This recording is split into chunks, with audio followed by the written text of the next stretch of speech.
Pemirsa, Wakil Gubernur Sulawesi Utara Stephen Kando bertemu dengan kerukunan keluarga Kawanua Sulawesi Utara yang ada di Kota Jayapura, Papua.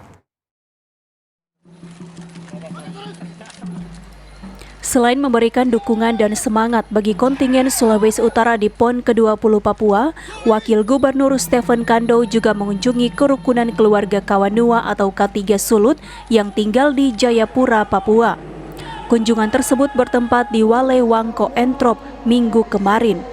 Pada kesempatan tersebut, Wagub mengingatkan kepada seluruh warga Sulawesi Utara dimanapun berada, khususnya di Papua, untuk selalu menjaga kebersamaan dan kekompakan. Selaku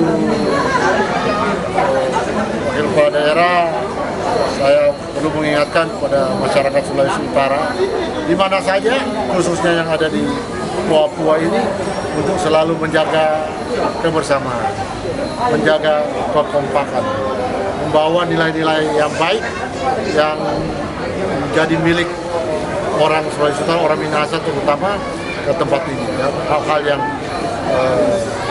tidak baik jangan dibawa di sini.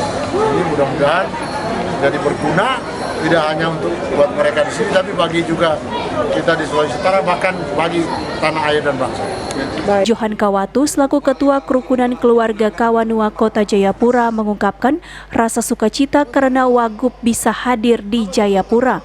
Sudah tentu merasakan sukacita berbahagia karena Bapak Wakil Gubernur sebagai representasi orang Kawanua atau orang Sulawesi Utara itu bisa menjumpai kami yang ada di Kota Jayapura yang barangkali ada yang seumur hidupnya belum pernah menginjakkan kakinya di tanah asal atau daerah asalnya, tapi sudah berjumpa dengan Bapak Wakil Gubernur. Kami memberi apresiasi juga kepada semua kontingen yang datang hadir bersama-sama di gedung yang kita sebut gedung Walewangko atau Rumah Besar. Pada kesempatan tersebut, Wakil Gubernur Stephen Kando juga menyerahkan bantuan sejumlah uang dari dana pribadi untuk pembangunan Walewangko Entrop. Paul Baole melaporkan untuk Kawanua TV.